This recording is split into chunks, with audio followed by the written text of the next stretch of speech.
Everyone. Today we have the pleasure and honor of hosting one of the most inspiring people I know personally, Ms. Shaheen Mistri. And Shaheen's a wonderful human being and an absolute inspiration. She's done so many impressive things, starting from the Akanksha Foundation she founded and you still continue to lead. And the other more famous thing that she started in India was Teach for India, which is a massive platform for bringing education to the masses. Using thousands of teachers to make that happen. So thank you for being here. A really warm welcome to you today. Thank you. Right. So Shaheen, first off the cuff, the question the most burning question I have is what inspired you really to start Teach for India? And how do you think young leaders can discover their own purpose while they are here at SOIL? Yeah.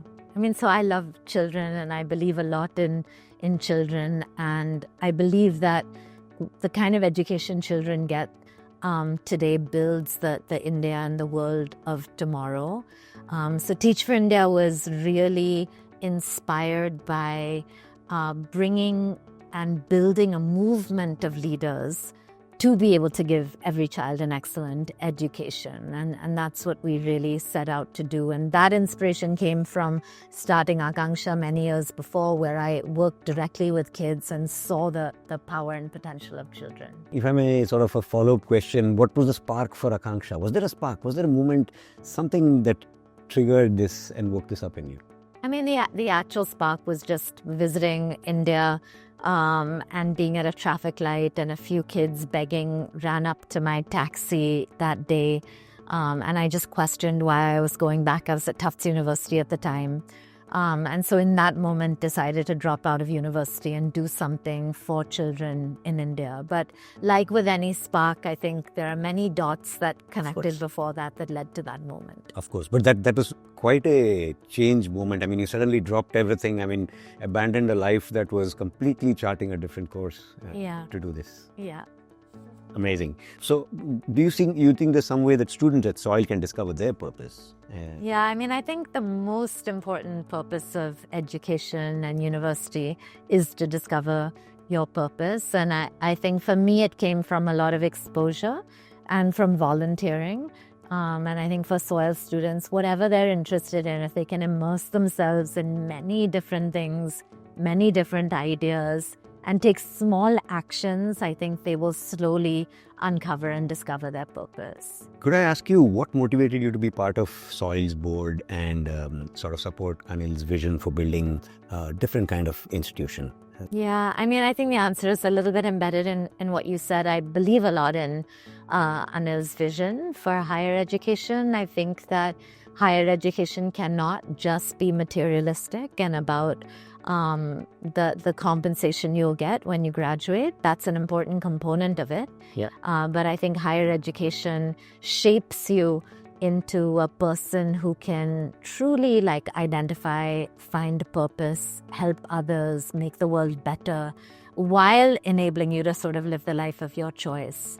And I think Anil is trying to do very different things from normal management institutes, and that feels like something really worth supporting. From your work in the social space, what qualities do you think students must cultivate to be able to make a difference in the world, to make a positive change in the world? And there's some specific qualities that we could try to inculcate. Yeah, I don't know. I'm sure you already are, but I think you are, because you're doing a lot of reflection and self-awareness, and I think that's a very important, I call it consciousness, but the ability to really pause, look at yourself, look at the world around you, make meaning of things towards discovering your purpose. I think that feels really important. I think courage, not necessarily the absence of fear, but the being able to deal with the fears that you have and overcome them, to raise your voice, to do what you believe in, to be yourself. Courage feels really important. I think love and kindness feel really important, especially in the corporate sector and for entrepreneurs.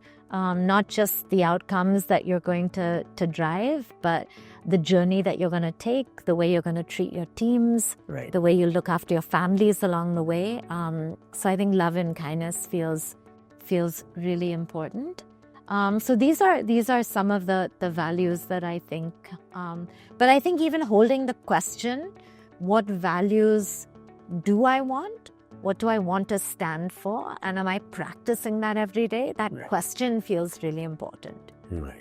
I got be yourself Yeah. and courage and kindness as being the sort of key things that you talked about even in the class earlier today, and this message is going out to all our other soil students and other potential audience. But so if you could sort of leave one message for our students, for all our students, what would that be? I think it's dream really big and make sure that your dreams are not just for yourself, but for others and for the country and for the world. I think our real role as leaders is to build more leaders and to leave a legacy that leaves the world a little bit better than when we entered it. And I always tell young people, don't think small. Like, the world needs you to think big and to act big, but take tiny steps to get there. And take them in ways that feel kind and inclusive of the people around you. Thank you. I think it's very touching.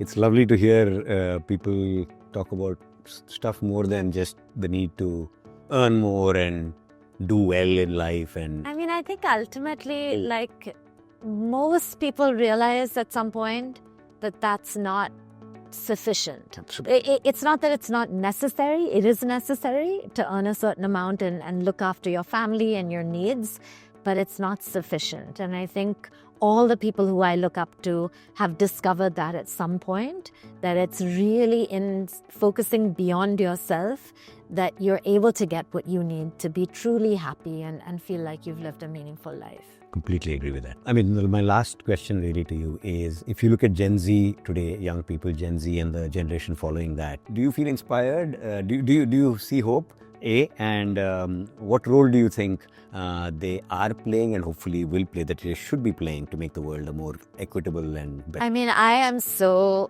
hopeful and optimistic about young people today. I find them more socially aware than any generation has ever been. I find they believe in diversity, in inclusion. They're more socially aware.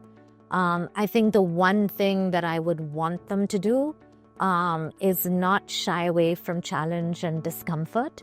I think while well-being and wellness really matters, I think the ability to put yourself within discomfort and navigate difficult days and find that inner sense of balance through it, that is something that I feel the generation perhaps needs to work on a little bit more. But I think if there's any generation that can leave the country and world better for all people, it is this generation and the generations to come.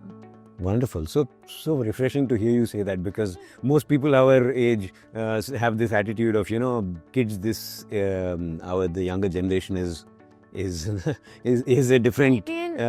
I guess I see them at Teacher India. Like, I see young people and the things that they're willing to do for their children and their communities, and it's just deeply, deeply inspiring. So I have a lot of first-hand knowledge that it is a great generation and there's lots of hope within it.